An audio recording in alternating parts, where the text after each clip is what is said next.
Continuamos con una serie titulada La creación y Dios. Es una serie en la que estamos abordando temas bastante escabrosos y estamos quitando muchas incógnitas que en los últimos 30, 40, 50 años dentro del mundo de la teología se habían manejado o se habían tratado de instrumentar como dogmas o como verdades de las cuales no había ninguna otra opción para poder creer o poder enseñar. Y una de ellas, yo mismo cuando comencé a estudiar teología y filosofía, me enseñaron que cuando la Biblia dice en el principio creó Dios los cielos y la tierra estaba desordenada y vacía y las tinieblas estaban, etcétera, etcétera, versículo 2, que en ese principio comenzó la creación de los 6 días de la creación del ser humano. O sea, que en ese principio comenzaba a contarse la historia del ser humano. Sin embargo, cuando comenzamos a abordar este tema y a estudiar principalmente el versículo 1 y el versículo 2, que no hemos pasado de ahí, creo que esta es la 7ª o la 8ª conferencia de esta serie. Les recomiendo todas las anteriores, porque estamos abordando la física, las leyes de la termodinámica, las leyes de la gravitación, las leyes termonucleares, la paleontología, la geología, la arqueología, la antropología. O sea, estamos en el mundo de la ciencia y también en el mundo de la Biblia, porque la ciencia no es nuestro enemigo. La ciencia simplemente es el conocimiento de hombres que se llaman científicos, que se dedican a observar las leyes de Dios. Si el universo no estuviera sujeto a leyes, como la de la gravitación, las termonucleares, la primera y la segunda ley de la termodinámica, no existiría la ciencia. Entonces, gracias a que existen leyes continuas, porque para que sean leyes tienen que ser continuas y estables, existe la ciencia y el conocimiento. Así que cuando nosotros hablamos de la Biblia, la arqueología comprueba lo que la Biblia dice de las ciudades, de los reyes, de las ocasiones de Jesús, etcétera, etcétera. Cuando hablamos de el ser humano, la genética, en 1954 se descubre el ADN y comienza la genética a corroborar y a comprobar que el capítulo 1 del Génesis se adelantó a 1954, casi más de 5.500 años, porque ya Dios establecía en el Génesis las leyes inexorables de la genética. Cuando hablamos, vamos a continuación a ver de qué forma, cuando dice la Biblia en el principio creó Dios, es el principio del espacio, del tiempo y de la materia, que son los elementos que la ciencia de la física corroboran de que realmente si hubo un principio, tuvo que haber comenzado con espacio, tiempo y materia. Son indivisibles estos 3 elementos. El tiempo no se puede separar de la materia, ni la materia del espacio.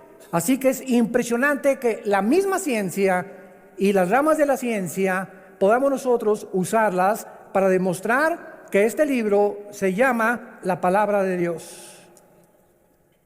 Estamos en un siglo, damas y caballeros, santos de Dios, en el siglo XXI, donde todos los sistemas de pensamiento de los seres humanos, donde todas las ideologías, llámense monarquías, democracias, socialismo, comunismo, fascismo, nazismo y los ismos que tú me quieras mencionar, ante nuestros ojos, en el siglo XXI en que nos encontramos, en el año 2019, ante nuestros ojos están derrumbando completamente. Ya la democracia no es la democracia. El comunismo hace mucho tiempo que se pervirtió, ya no es el comunismo. Yo me acuerdo cuando yo era comunista, en mi juventud, la base del comunismo, para que tú seas comunista, tienes que ser ateo. 2, tienes que ser materialista. Creer que solo la materia existe, no hay espíritu, no hay infierno, no hay cielo, no hay otra vida. 3, tienes que ser humanista. O sea, el hombre es el Dios de la creación. Y a través de la tecnología y la ciencia, el hombre va a componer el mundo. Eso es el humanismo. Y además, en 4º lugar, tenías que ser evolucionista. Creer que venimos de los animales, que somos el proceso natural de una evolución. Ninguna de estas 4 bases o filosofías ahora sostienen el comunismo. Ahora los líderes comunistas que se dicen así en el mundo entero, antes de morir piden confesarse con el Papa. Digo, ¿cuál comunismo, verdad? ¿Cuál ateísmo? Otros dicen que invocan a los espíritus. Entonces, ¿cuál materialismo? Ya han aceptado que el comunismo es insostenible filosóficamente. O sea, podemos decir es una payasada. ¿Por qué? Porque ya sus bases están completamente derribadas. Y es como algún día pudiéramos decir, el cristianismo, ¿cuáles son las bases del cristianismo? Las bases del cristianismo no son ideológicas, no son dogmas, no son ritos, no son leyendas. La base del cristianismo es un hecho histórico, que Jesucristo, el Hijo de Dios, resucitó a los 3 días de entre los muertos. El cristianismo se mantiene de pie o se derriba con la resurrección o sin la resurrección de Jesucristo.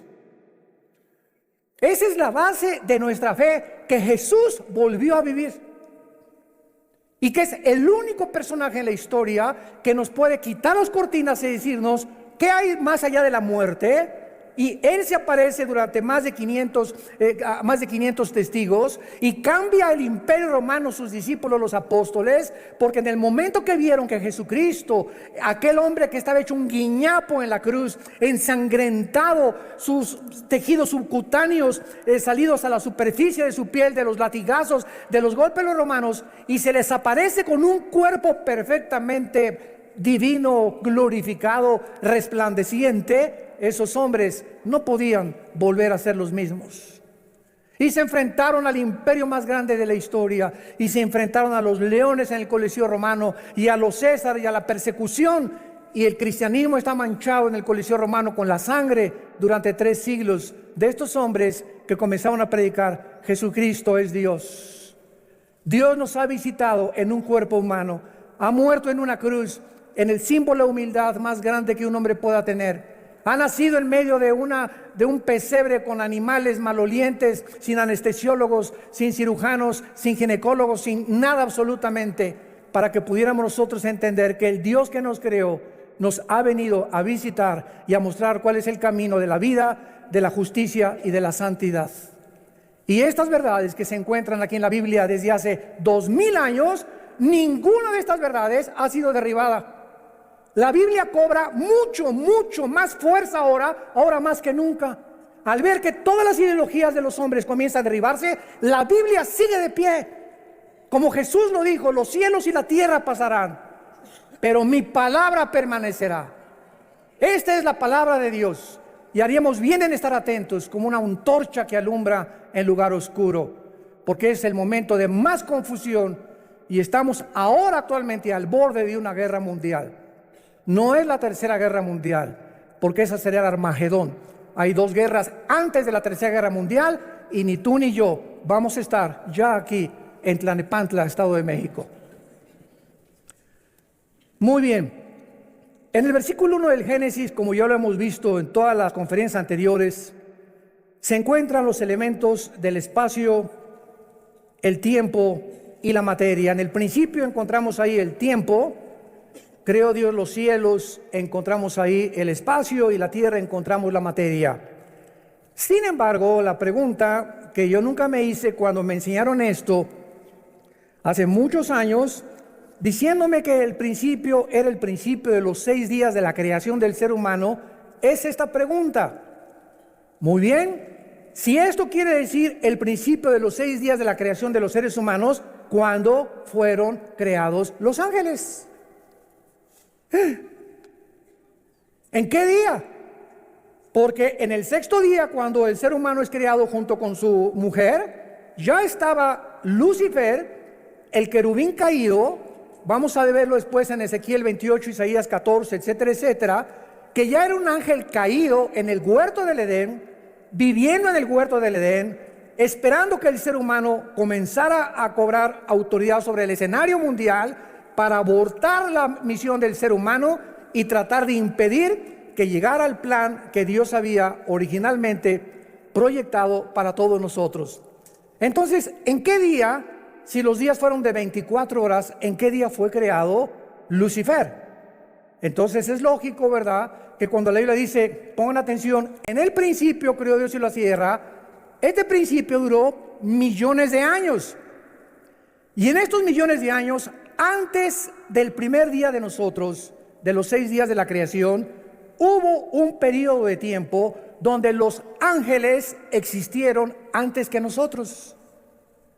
Y vamos a descubrir en la Biblia que estos ángeles fueron y tuvieron una oportunidad en el cielo, se rebelaron contra Dios y Lucifer fue creado y los ángeles habitaron el planeta Tierra antes que nosotros. Y el versículo 2 nos introduce a un caos, a un desorden, algo que pasó entre el versículo 1 y el versículo 2. Y este lapso de tiempo entre el versículo 1 y el versículo 2 de Génesis capítulo 1, estamos hablando de millones de años. Pero vamos poco a poco a tratar de demostrar estas verdades. Por ejemplo, miren ustedes en el libro de Job. El libro de Job tiene la misma antigüedad que el libro del Génesis.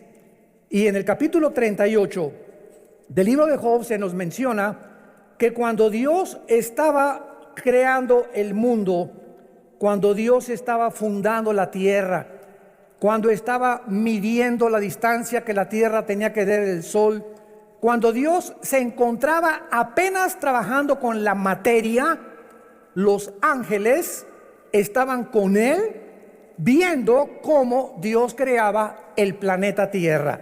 Dice Job capítulo 38, versículo 4. Le hace una pregunta a Dios a Job.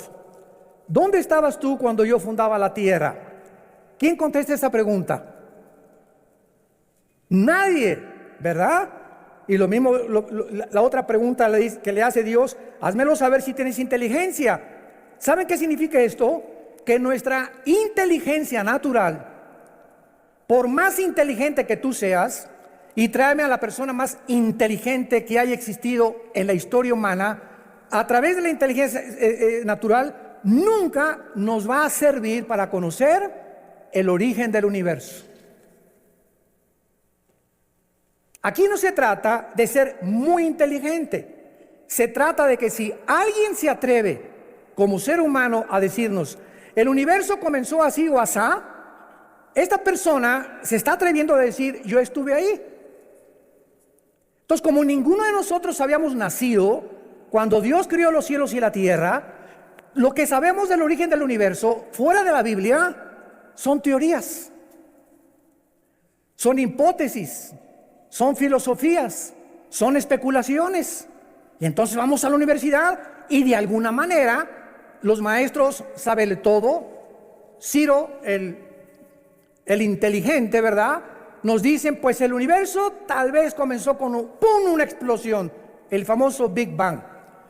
Y de esa explosión se formaron todos los cielos y la tierra, las galaxias, las leyes termodinámicas, todo fue accidental, etcétera, etcétera.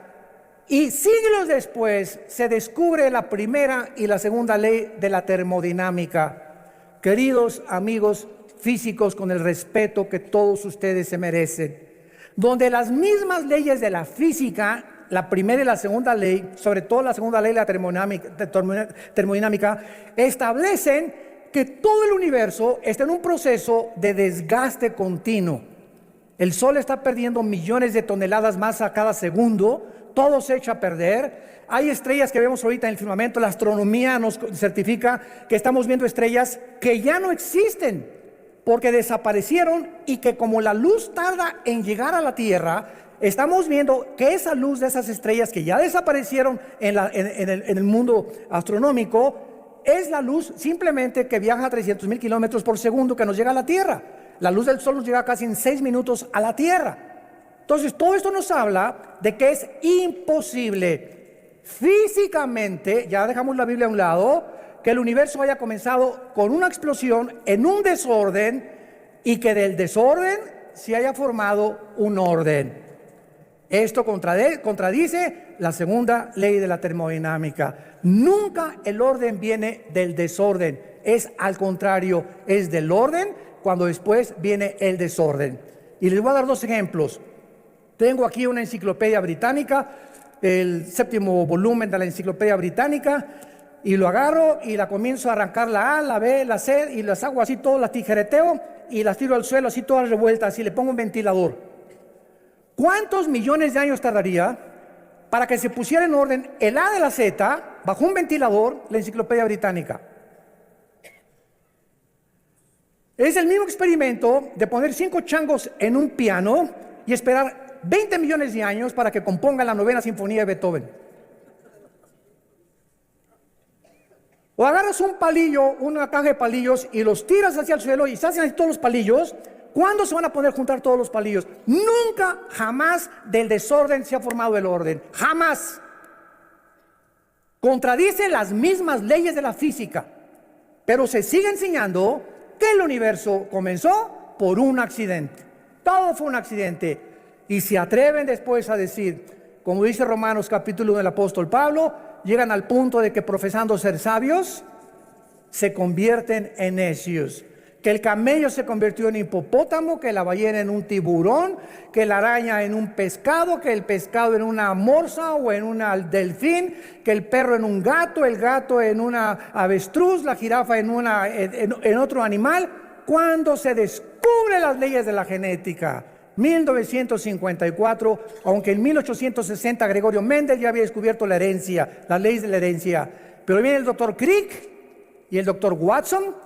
1954 se les da el premio Nobel de Medicina en la química y en la biología porque descubren el ADN, el ácido desoxirribonucleico que se encuentra en cada una de las células y que es lo que determina quiénes somos.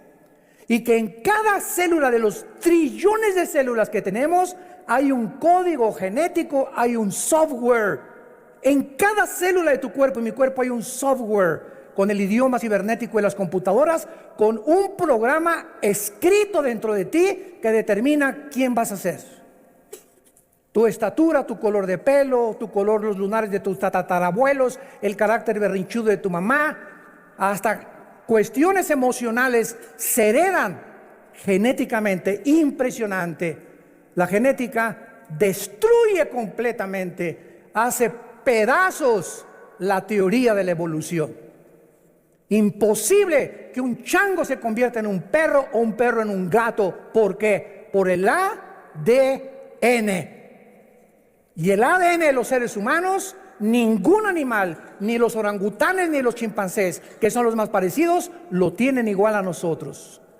Cada cosa es de acuerdo a su género y a su especie, como está escrito en Génesis capítulo 1, antes de que se descubrieran las leyes de la herencia y de la evolución. Muy bien, con estas bases continuamos estudiando y regresamos al Génesis, donde podemos comenzar a darnos cuenta que el caos en que se describe el versículo 2, la tierra estaba desordenada y vacía. El Génesis es, imaginémonos esto, los pensamientos de Dios no son nuestros pensamientos. Así como los cielos son más altos que la tierra, así son los pensamientos de Dios más que los nuestros. Y la forma como Dios actúa es de la misma forma, de la altura de los cielos y la tierra, es completamente diferente a como nosotros pensamos y actuamos. Pero nosotros queremos fabricarnos dioses a nuestro gusto, ¿verdad? No, si yo creo en Dios, Él no permitiría tsunamis. Mi Dios que yo creo no permitiría terremotos, hermano. Y ese Dios que ustedes enseñan no es misericordioso ni amoroso. Entonces, a ver, explíqueme. Y si Dios es todopoderoso, ¿por qué creó al diablo? Cerebro de chinche. Dímelo si tienes inteligencia. ¿Quieres justificarte y condenarme a mí? Le dice Dios a Job, el capítulo 40 al 42, ¿quieres tú justificarte? ¿Me quieres condenar a mí para que tú te justifiques? O sea, siguiendo la línea de lógica más elemental, nos damos cuenta que nuestro cerebro es un cerebro de chinche, de caracol. Si existe Dios, tiene que ser magnífico, majestuoso.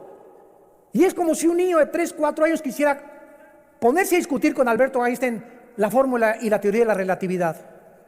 Alberto Einstein le diría a mi niño, ¿tienes un cerebro? Sí, igual que lo yo. pero no se ha desarrollado tu cerebro, y por más que te explique las fórmulas ecuacionales y aritméticas y de los logaritmos y raíz cuadrada de las fórmulas de la relatividad, no las entenderías, porque comienza a entender primero 1 más 1, bríncate después a las restas, a la multiplicación, a los quebrados, a la raíz cuadrada, al cálculo diferencial, a la álgebra, etcétera, etcétera, y así vas evolucionando en matemáticas hasta que llegas ya, ¿verdad?, a las matemáticas cuánticas, etcétera, etcétera, pero todo tiene un proceso. Entonces, ¿cómo nos atrevemos nosotros a querer discutir con Dios, sino más bien decirle: Señor, no entiendo por qué hiciste muchas cosas, lo acepto? Una de las cosas que los ateos esgrimen más es: ¿por qué Dios permitió el mal? O es la pregunta número 1 de los ateos con los que hemos tenido debates.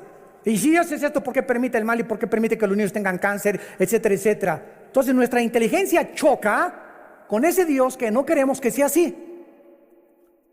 Y no es que Dios sea así, es la forma en la que nosotros no le conocemos. Que detrás de cada cosa que Dios ha permitido se encuentra su sabiduría escondida. Y cuando pase el tiempo y recibas a Cristo como tu Señor y al Espíritu Santo en tu vida, Dios que de las tinieblas, dice 2 Corintios 4, hizo que la luz resplandeciera. Es el mismo que resplandeció en nuestros corazones para la iluminación del conocimiento de Dios en la faz de Jesucristo. Entonces Dios tiene que entrar a iluminarnos. Eso es lógico, es aceptable, no es cuestionable. Una persona que estudia japonés tiene que ir a la A, la B, la C, al segundo, al tercer, al cuarto año, hasta que conoces todo de forma panorámica. Así es la mente de Dios. Y necesitamos paciencia, como decía mi esposa hace unos momentos. Sin esa paciencia nunca vamos a poder avanzar. Los que se desesperan, los cristianos que se desesperan y pierden la paciencia y ya no quieren esperar ni para casarse, ni para comprar, ni para hacer nada, son los cristianos que se quedan tirados. Dice Hebreos capítulo 6, es necesaria la fe y la paciencia para que obtengamos las promesas. ¿Quieres casarte con un muchacho que vale la pena? Espérate. No te precipites, muchacha. Tranquilina, pina, cocolina. Relax. Todo tiene su tiempo. 1000 veces mejor que te cases a los 30, a los 40 años con la persona que Dios quiere que te cases, a que te cases con una persona equivocada por la presión de los padres. Ya hasta pastores, no, la hermana ya está 25 años, se le está yendo ya la ruta 100.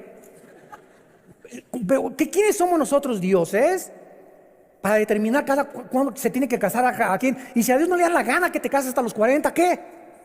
Pero bien casado. Y así es en toda la vida. La paciencia es la virtud más grande que podamos desarrollar.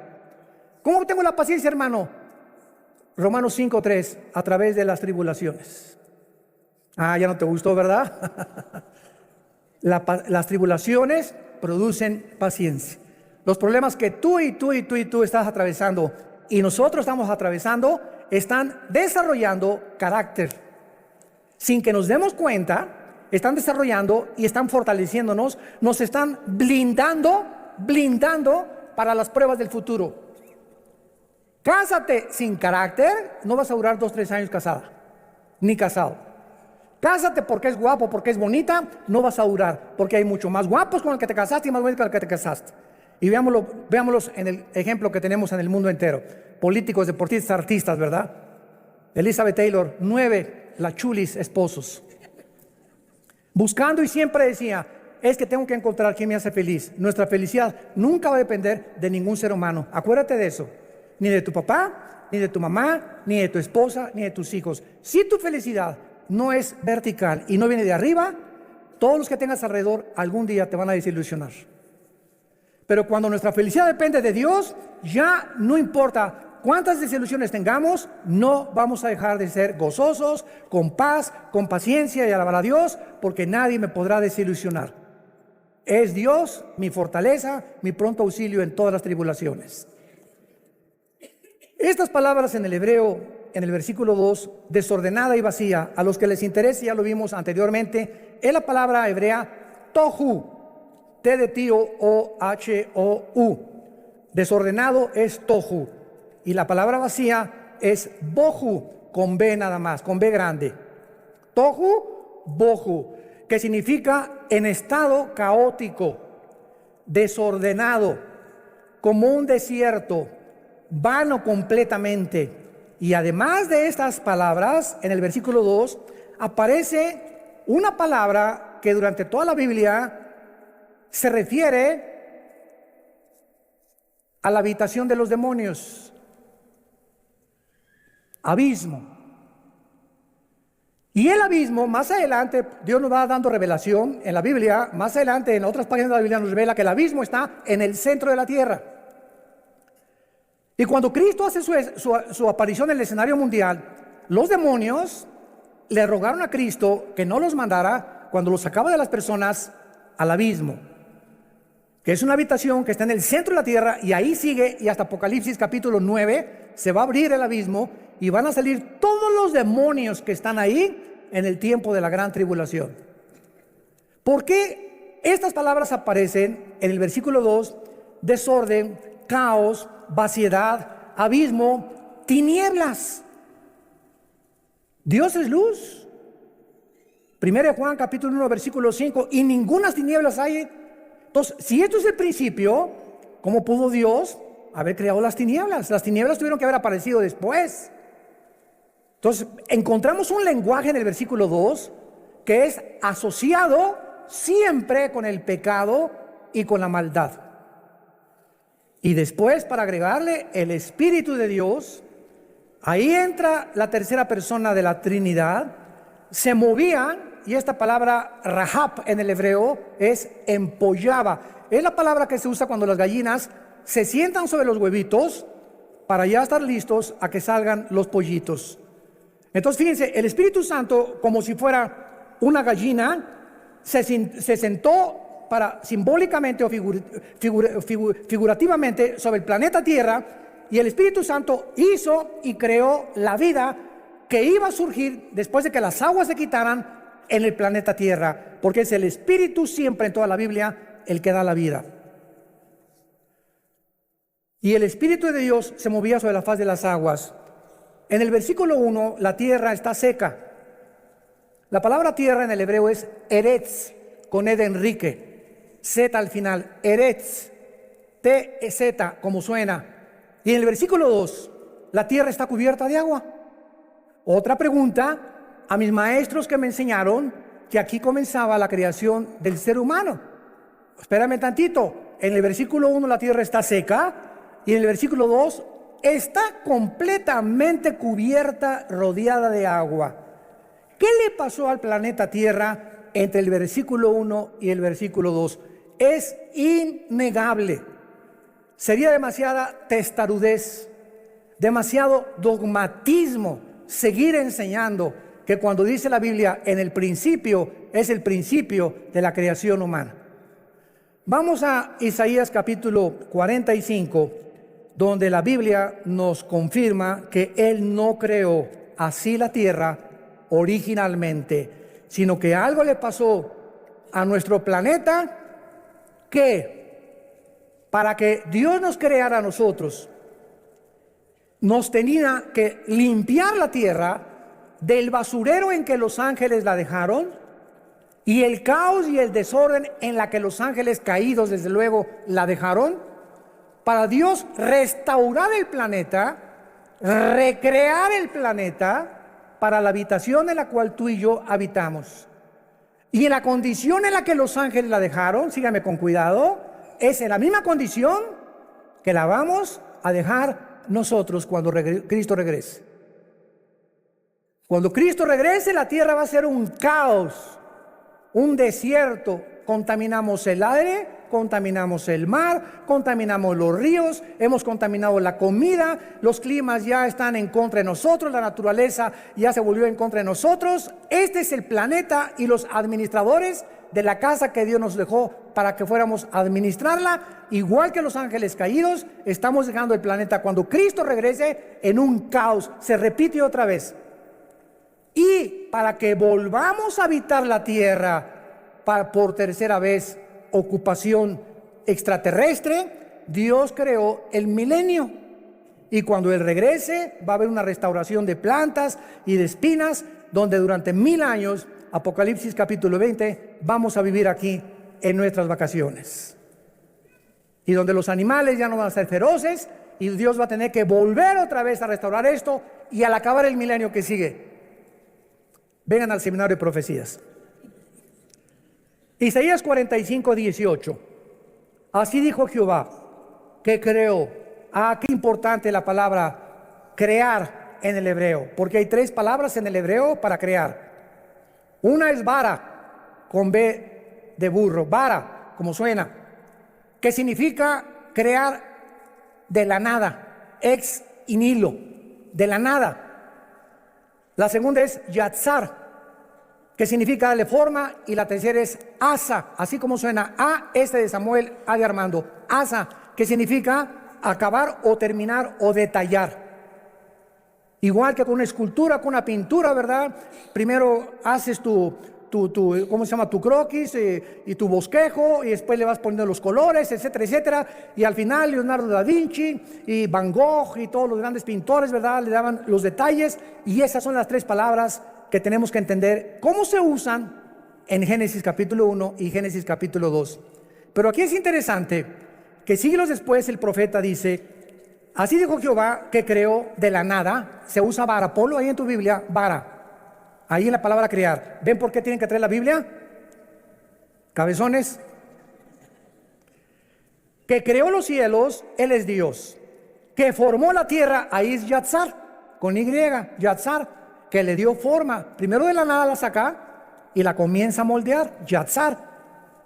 El que la hizo y la compuso, Asa, ahí es Asa en compus, los finales detalles.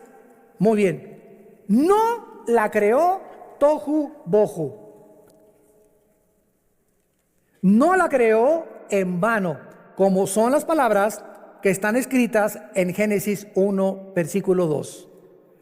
Tohu Bohu, la tierra estaba desordenada y vacía. Dios no, dice Isaías, Dios no la creó así. La creó para que fuera habitada. Yo soy Dios y no hay otro. Este es el estudio de la Biblia. No podemos sacar, el otro día vi un debate, me dejó un poco triste el debate que vi en la televisión entre 2 cristianos, y al mismo tiempo me gustó muchísimo también por la sabiduría de uno de ellos.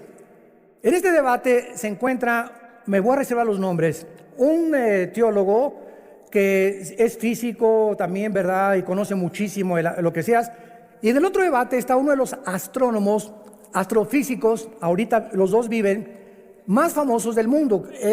Casi los 8 libros que él ha escrito los he leído, y es increíble, fabuloso este astrónomo cristiano. Muy bien, se encuentran los 2 en la televisión en un programa cristiano, y uno de ellos le dice, es que la Biblia dice que la tierra fue creada y el principio creó Dios los cielos y la tierra, y yo no encuentro ninguna otra cosa, y los 2 tienen más de 40, 50 años estudiando la Biblia.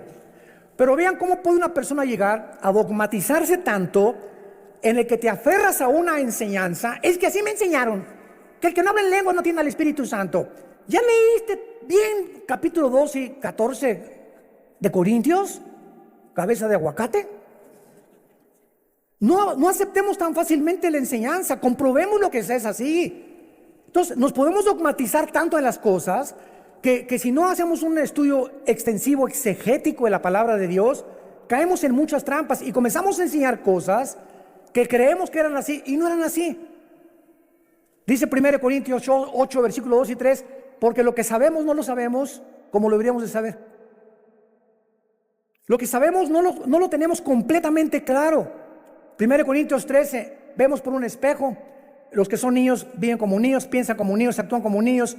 En el espíritu es lo mismo. Somos como niños espirituales que estamos viendo a través todavía como de un espejo. Cuando Jesús venga, veremos cara a cara. Entonces, mientras tanto, paciencia para estudiar la Biblia. Mucha paciencia. Muy bien, estos 2 hombres se enfrentaron. Y uno le decía, es que la tierra es así. Y el otro le decía, bueno, mira, hermano, con una paciencia, y se veía su amor en los ojos, le decía al terco, mira, las cosas no son así. Si tú tomas solamente la creación del Génesis capítulo 1, estás olvidándote de Proverbios capítulo 8, del Salmo 104, de Job capítulo 38, que también hablan de la creación. Entonces, hay otras partes de la Biblia que nos ayudan a entender el Génesis. Porque este hermano, el terco, se aferraba, no, nada más el Génesis, y aquí está la creación. Y el otro lo que le estaba tratando de hacer ver, que viera las otras partes de la Biblia, para que no se enfrascara y se metiera en una cárcel teológica y dogmática, al darse cuenta que el Salmo 104 dice lo contrario, Proverbios 8 que describe la sabiduría que es Jesucristo, que Él estaba en el principio, y Job 38, como lo leímos, que los ángeles estaban que nosotros, para poder tener el rompecabezas completo. Entonces me puso triste que pueda haber hermanos que lleguen a dogmatizarse tanto, que se aferren tanto, y a esos hermanos les puedes decir, esta es la luz, y te dicen, no es cierto, está apagada. Es como el que ha decidido no creer en Cristo. Oye, Cristo resucita a Lázaro enfrente de los fariseos y se lo levanta entre los muertos. ¿Quieres un milagro más grande? Ver a alguien que tenía 3 días de muerto, donde ya la sangre no le circulaba, las neuronas del cerebro comenzaban ya a congestionarse, ya había perdido completamente la vida, y que salga a los 4 días y que comience a caminar. Ese día en Juan capítulo 11, con el milagro más grande que Cristo hizo, los fariseos, ese día planean matar a Cristo. Lee capítulo 11 Evangelio de Juan, y en ese capítulo, después del milagro, planean, por miedo a que siga haciendo milagros, quitarle la vida.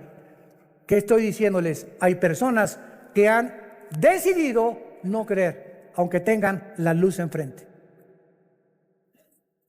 Si yo veo un paralítico que se levanta y comienza a caminar, voy a creer. ¿No es cierto? No es cierto, no es cierto.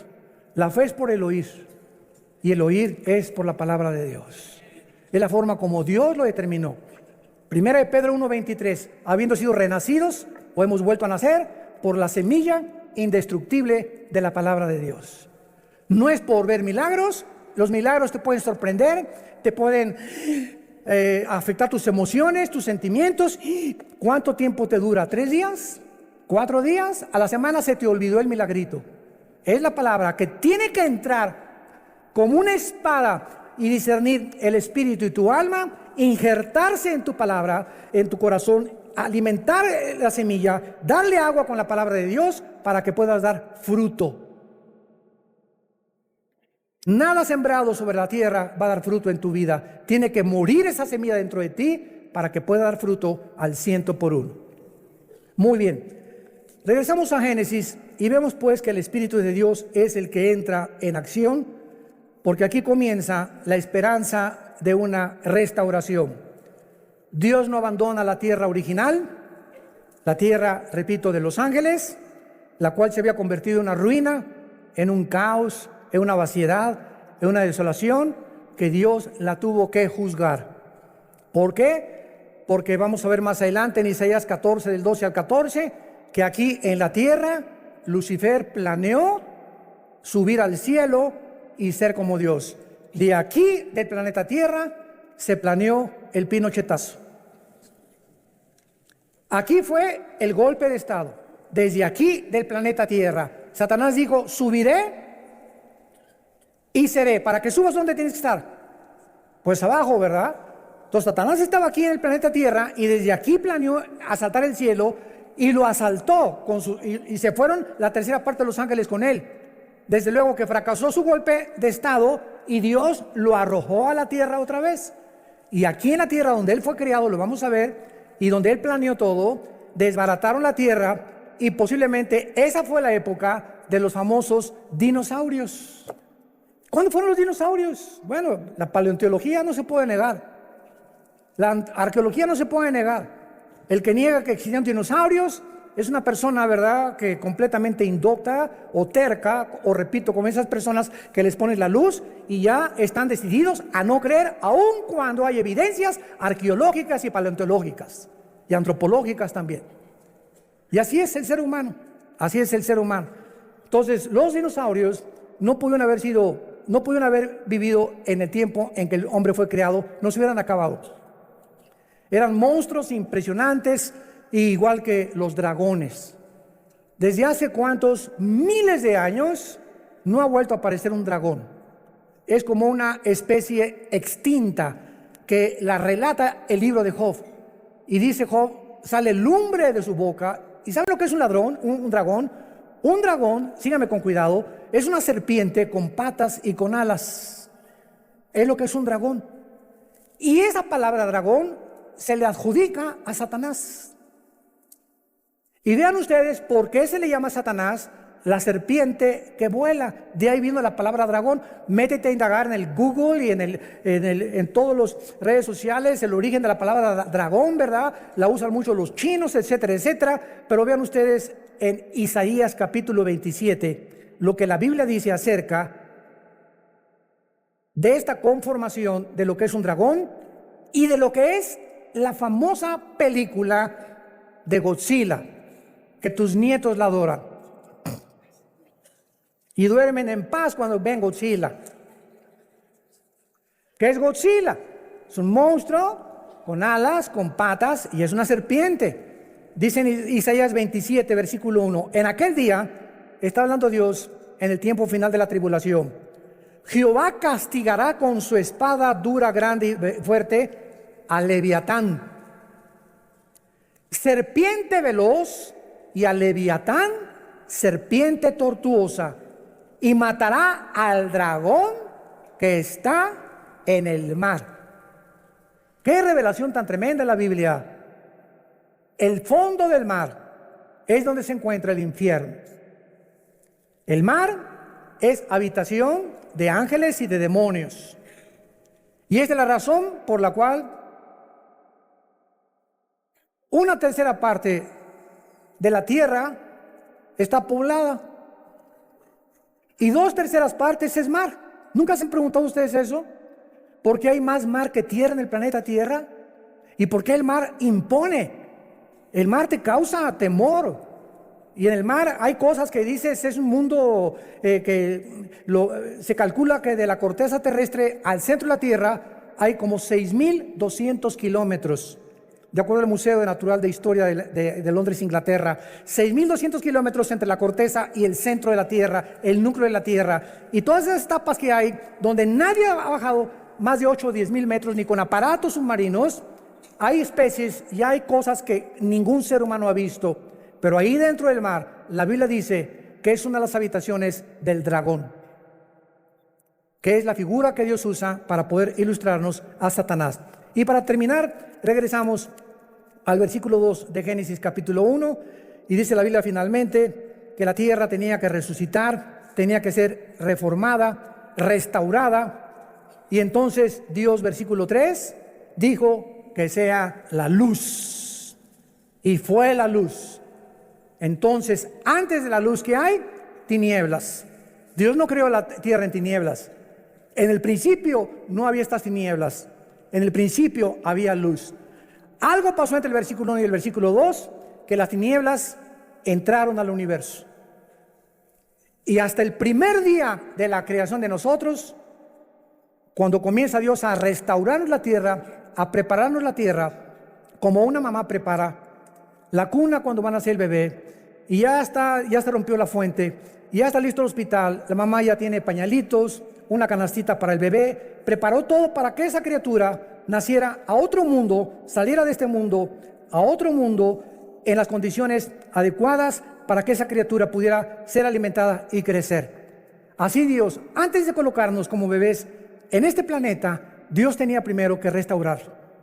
Y esta restauración, como lo vamos a ver, es maravillosa, porque primero la luz, y después las plantas, el agua, los ríos, las especies, y hasta el sexto lugar, cuando ya todo está listo para que el ser humano pueda respirar 80% de hidrógeno mezclado con oxígeno y otros gases. Las manzanas listas, ya están las manzanas, Miguel, Arcángel, ya están listas, jefe. Los mangos, los chabacanos, las uvas, los vegetales, las ensaladas, ya está todo listo para que el ser humano, cuando aparezca, pueda correlacionarse y subsistir con todo lo que ya está todo listo, Señor. Es cuando Dios nos crea. Y cuando entendemos eso, nos damos cuenta cuánto nos ama Dios. Dios es bueno y Dios quiere lo mejor para tu vida. Dios te quiere bendecir. Dios quiere que entiendas por qué Él hace las cosas que Él hace. Y cuando tú las entiendes, como dice Proverbios 8, no hay nada torcido ni perverso en mi palabra. Mi palabra es sabiduría a los que han entendido. Y a los que me quieren seguir podrán comprender todas las cosas, porque el principio y la sabiduría es el temor de Jehová. Te damos gracias, Señor, en esta mañana por tu palabra. Te damos gracias por dejarnos tan grande revelación, este mapa, este GPS, este Waze, que le podríamos llamar así, que es el único que nos puede orientar, guiar y mostrarnos el verdadero camino, el camino de la vida. Cuando Jesús bajó al mundo, Él dijo que Él era ese camino. Yo soy el camino, yo soy la verdad, yo soy la vida. Yo soy la resurrección y la vida, dijo Jesús. Y si tú crees en mí en este momento, no volverás a morir jamás. Tendrás la vida eterna. Y cuando cierres tus ojos y salgas de este cuerpo corruptible y de muerte en el cual vivimos actualmente, me verás cara a cara. Y todas las tribulaciones y problemas que pasaste en tu pasado, en ese momento, ni siquiera te acordarás de ellas. Será como un parpadeo en la eternidad, con las bendiciones que tengo preparadas para ti y para todos los que me aman. Dile a Jesús en esta mañana, si tú no lo tienes: te pido perdón por mi vida, Señor, por mis pecados. Me arrepiento de todo corazón. Creo que en la cruz pagaste con tu sangre por ellos y que a los 3 días abriste la tumba y saliste para vencer la muerte y traernos el mensaje del Evangelio de la gracia de Dios en la faz de Jesucristo. Te pido, Señor, que entres a mi corazón en este instante como mi Dios y mi Salvador. En el nombre de Jesús. Amén. Amén. Gracias a Dios por esta palabra tan maravillosa que Dios nos ha dejado. Gracias, Señor, por esta palabra. Gracias por todas estas almas. Que Dios las bendiga y que la paz del Señor gobierne siempre sus corazones. Nos ponemos en pie para recibir la bendición pastoral antes de ir a casa. Que Dios bendiga tu vida y que Dios bendiga tu matrimonio. Que Dios bendiga el fruto que llevas en tu vientre actualmente. Esta criatura, cuando nazca con valores éticos y morales y principios de la Biblia, para comenzar a poblar el mundo con gente que tiene alta estima en la palabra de Dios. Que Dios bendiga a tus padres también, que los guarde de todo mal, que los respetes y los honres hasta el día que Dios se los lleve. Que Dios bendiga tu trabajo y siga dándote las fuerzas necesarias, el dinamismo y la energía que tu cuerpo necesita para enfrentar el mundo que vivimos. Que Dios bendiga a tus animales domésticos, tu entrada y tu salida, y que Dios ponga sobre tu mente en este momento la paz que sobrepasa todo entendimiento, para guardar tus pensamientos y tu corazón en Cristo Jesús. Les bendecimos en el nombre de Jesús. Amén. Shalom.